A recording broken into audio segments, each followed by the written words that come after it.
I'm Sheriff Rick Bradshaw. Thank you for joining us for this episode of Behind the Star. Thank you, Sheriff Bradshaw.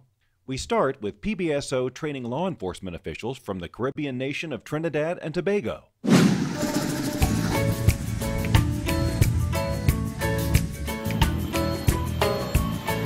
Several months ago, the Sheriff's Office was approached by the State Department and asked to create a partnership with the Trinidad and Tobago Police Services to further provide education in homicide investigations. How long do you take to get the results on DNA? The reality to it, we could get some results back within a few hours. The group is just about 5 of us, and it's comprised basically of more managerial staff supervisors, persons of the rank of assistant superintendents, inspectors, and myself as the assistant commissioner. 2 of them get arrested for stealing drugs and money. They attended the homicide conference, which was a 3-day-long conference that the Sheriff's Office annually puts on. And while they were here, we were then showing them the facilities that the Sheriff's Office has. So let's say I got a new piece of evidence, I got a cell phone in. And the first place that we took them was to the evidence unit. While they were in the evidence unit, they looked at how our records were stored, how the evidence was packaged. We also took them over to the forensics biology unit, and they were able to see how our DNA is processed and handled from the technicians. Although in my country we have the issue of the genetics where we deal with the DNA, we are in the process presently of developing a DNA database which we're trying to populate as much as possible. We took them through the communications floor. The station can be set up differently depending on the person that's operating. And they were able to see and monitor actual calls being received by the Sheriff's Office, 911 calls. We were able to show them the aircrafts that we have. They were able to go up and take a flight to tour the county and also see how those technology systems are used in real time. Since they are an island-based country, that we were able to show them our marine unit capabilities, the types of boats that we have. We are extremely proud to represent our country here, but we're also very satisfied and we're also highly appreciative of the Palm Beach Sheriff's Department for allowing us this opportunity. Yes, well done. They were thankful for our time. They were thankful for the information that we shared with them and the resources that we were able to help provide to them. U.S. Army Special Forces Warrant Officer John Farmer died in Syria defending our country against global terrorism. The PBSO motor unit was proud to escort this fallen hero when his body returned to Palm Beach County.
Members of the Palm Beach Sheriff's Office SWAT team participate in active shooter training on a regular basis.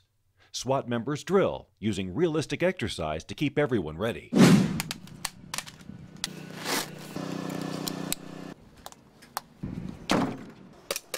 Today we're over at King's Academy. They've been gracious enough to let us use their facility here to train in several different scenarios, some of which Road Patrol would handle and a lot of which SWAT, which stands for Special Weapons and Tactics Teams, would have to use. The advantage to using a facility like this is there's no cookie cutter classroom or a way of handling business. It gives us an opportunity to really get in and explore and hunt and test us to our abilities on overcoming different situations that may be posed. It's all about getting there and deploying immediately and locating the suspects and eliminating the threat. So you're going to see a lot of people move really fast in an active shooter scenario. You want to make the training as realistic as possible. That's why we train in school locations, and if we can get students from the school or from within the community to serve as role players to add more realism to the scenario, the better off we are when, God forbid, the situation should actually occur. Is there anybody else coming up? No. I got him. You got him? Got him. Going into the school, locating, finding kids that are being held hostage. We're doing two or three different scenarios. Hostage rescue. Working on some simple tactics as far as moving down hallways and clearing larger rooms. We train 16 hours a month and then some to make sure that we keep up not only on the skills, the core skills that we have, but any new tactics that may have come through. One of the tools in our tool bag that we use quite a bit is a robot. It's a way for us to get eyes and ears into particular places where I wouldn't necessarily want to risk putting a human life or one of the officers. And the robots that we have, we're very fortunate. They have multiple cameras on them, but they also have audio capability that we can listen to what's going on in a room if we don't necessarily see anything, but it's like putting a virtual SWAT member in a room, minus the weapon systems. Taping you, taping me, yeah, selfie. It has a video screen on the controller that allows us to see with all the different camera systems that are on the robot. The robots are set up on a track system, very similar to a large military vehicle like a tank, so that we're able to climb stairs with them. There's not a lot that the robot can't access because of the track system that it sits on. The guys tend to get complacent going through the same buildings over and over again. You know the building like you would know the interior of your own home. So this changes things up for them, makes them think a little bit more as far as what they're doing and to experience different scenarios that we can't duplicate outside of the school. The more that we can expose the team to, we feel the easier it will be to overcome real situations with different variables that we might run into. All the things that SWAT does are perishable skills. So if we don't train, we're going to lose those skills and not be ready when called upon. PBSO takes domestic violence very seriously. Did you know 20 people are the victims of physical violence by a partner every minute in the United States? How did this happen? What if he really didn't mean it? I'm sorry. I don't even have money. Where am I gonna go? What will people say? I'm so stupid. My family loves him. Shut up! What about my son? You cannot take my son away from me. You know I do this because I love you. I shouldn't have fallen, but nobody knows. I'm just trying to protect you. Was it my fault? Where am I gonna go? Why did you get me so mad? He's always gonna find me. Where are you gonna go? Who else would love me? You can never leave me. I shouldn't have gotten him mad. I'm so stupid. It's my fault. It's my fault. I don't know what to do. I have no one else. I recognize myself. Who do I tell? I'll kill myself. Who do I tell? I'll find you. I need to get out of this. I need to get help.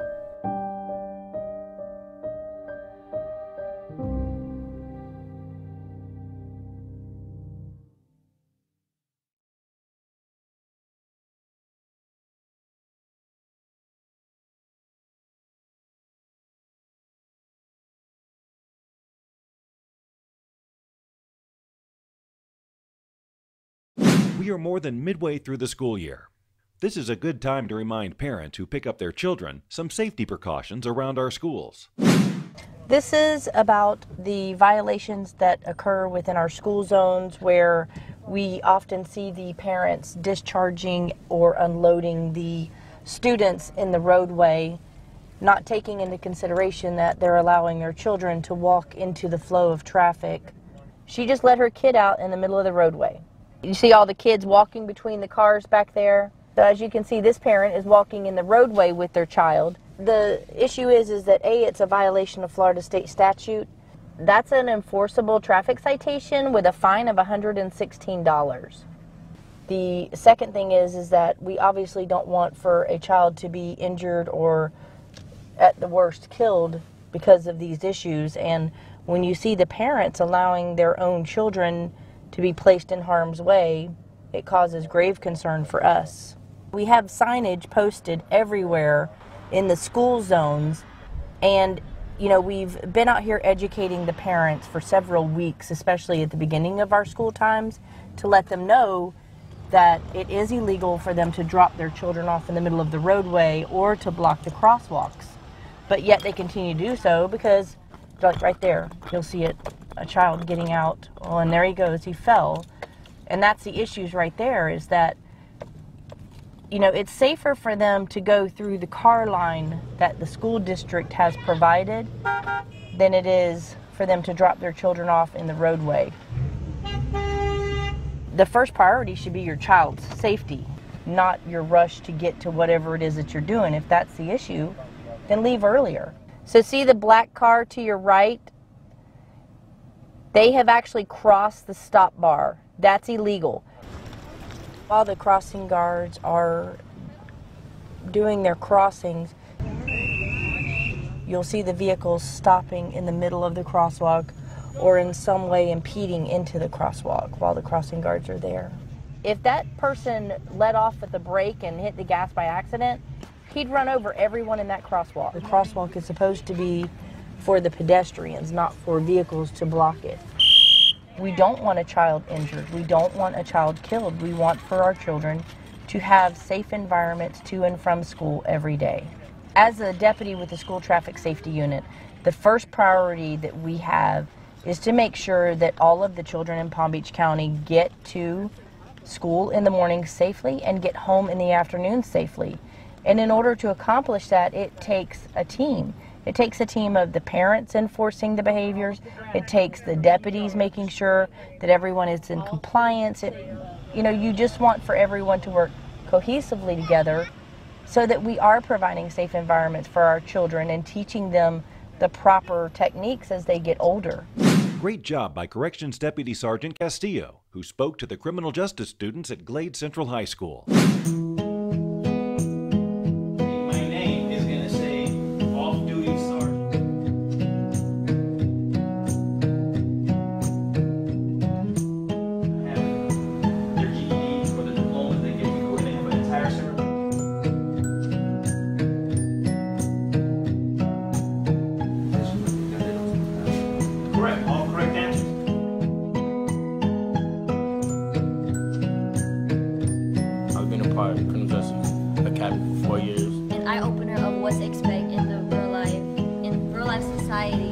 I'm Johan Acevedo. I've been in the Criminal Justice Academy, completing my 4th year. It's opened our eyes and has brought us plenty of exposure.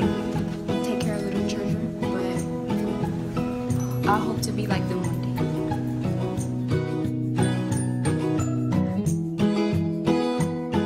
day. These kids will go the extra mile.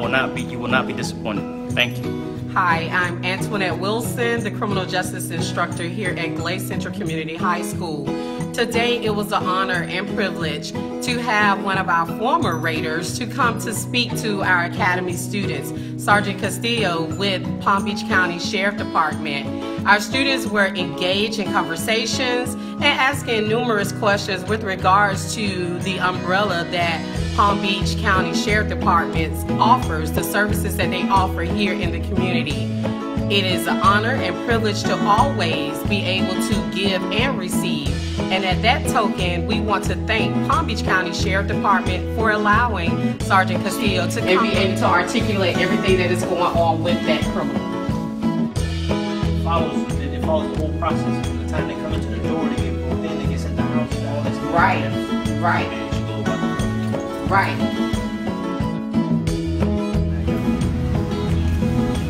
Appreciate you. Thank you. Now let's take you behind the scenes to get an up-close look inside PBSO's forensics department. My name is Omar Felix. I'm one of the senior forensic scientists in the firearms unit. And what I'm going to do now is I'm going to test fire a pistol like we normally would do in casework. And I'm going to test fire it in a water tank.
That unique pattern is now going to be compared to the pattern that's found on the bullets that were collected from the crime scene to determine whether this gun fired those bullets. PBSO Sheriff Rick Bradshaw took part in the Three King and New Year's Parade. Here are some of the highlights from the celebration.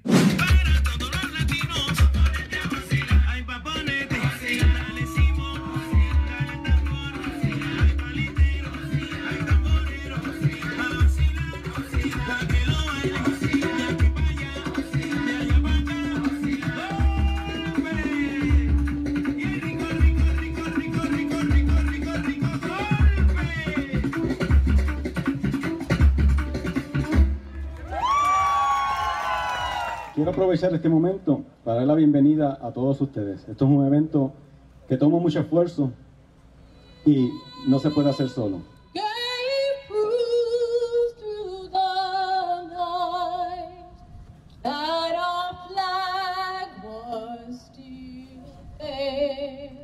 It's really an honor to be here today. We love these events because it gives us the opportunity to see the people firsthand.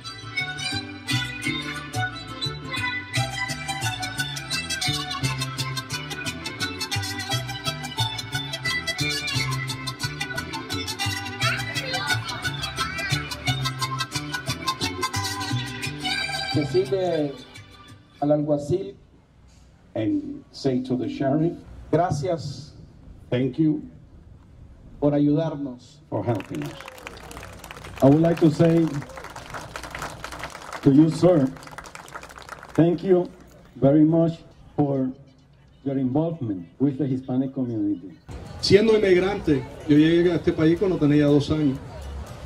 Y viendo lo que está pasando en el condado de Palm Beach, el orgullo que tengo de nuestra comunidad hispana, celebrando la cultura de nosotros en este gran país que tenemos, que todos tenemos sueño americano. To have our guarantee, my commitment, and the commitment of every man and woman of the Sheriff's Office that we will do everything possible to make your quality of life the best it can be for you and your family. An amazing time in Wellington at the Day for Autism event. It was a great opportunity to help bridge first responders with our community.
members of the PBSO PAL Boys to Men Mentoring Program.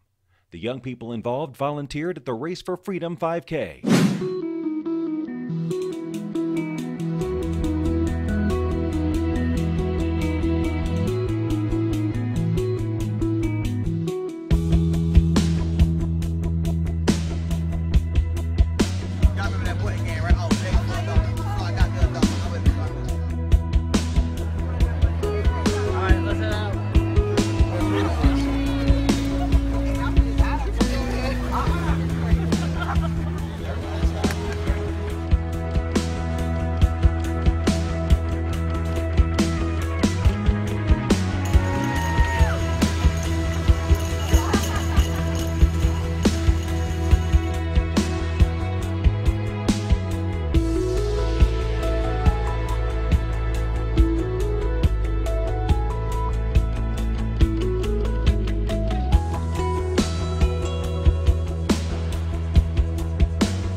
The PBSO PAL Boys to Men and Girls to Women Mentoring Program visited Gove Elementary School to participate in Literacy Week.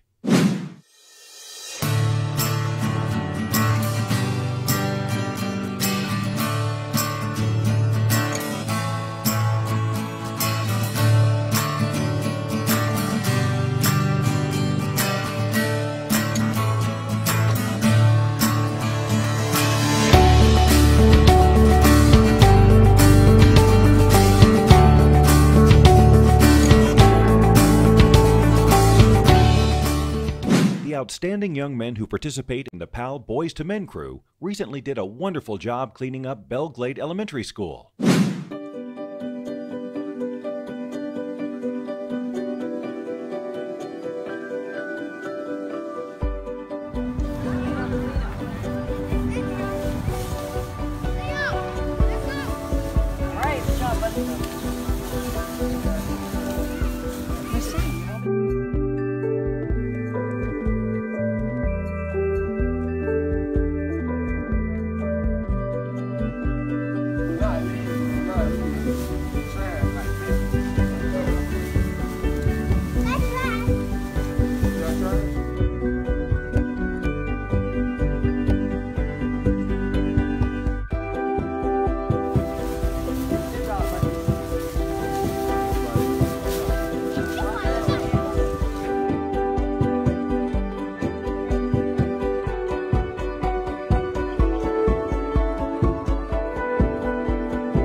And now some news and notes from around PBSO. As part of Anti-Bullying Awareness Month, PBSO was invited to make a presentation about bullying to a group of parents at Highland Elementary School. As an incentive for participating during the presentation, each parent received a PBSO color-changing cup for parents to use as a talking piece with their children regarding bullying. The parents were appreciative of PBSO's community outreach effort. Recently, we received a fire call from Lake Worth. Once our deputy arrived, the resident ran to him screaming, "Roscoe is still inside the house." The deputy ran inside and saw Roscoe trapped in his kennel, whimpering and crying, unable to escape. He picked up the entire kennel and ran outside, saving him. Great job! The Palm Beach County Sheriff's Office was honored to attend the Boca Jewish Center's 5th Annual Journal and Gala Dinner. PBSO was recognized for our continuing efforts in keeping the community safe. Thank you to some very grateful Girl Scouts. The girls donated a box of Girl Scout cookies to some deputies as a way to say thank you for keeping them safe. What a nice gesture. PBSO recently honored crossing guards who do such a great job keeping our students safe. During a recent ceremony, crossing guards were honored for their dedication and commitment to the children of Palm Beach County.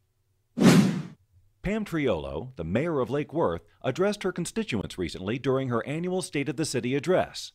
She made it a point to express her gratitude towards the men and women of the Palm Beach County Sheriff's Office by saying, "Their professionalism and work ethics were crucial in a 20% reduction on the overall crime stats in the city for the current year."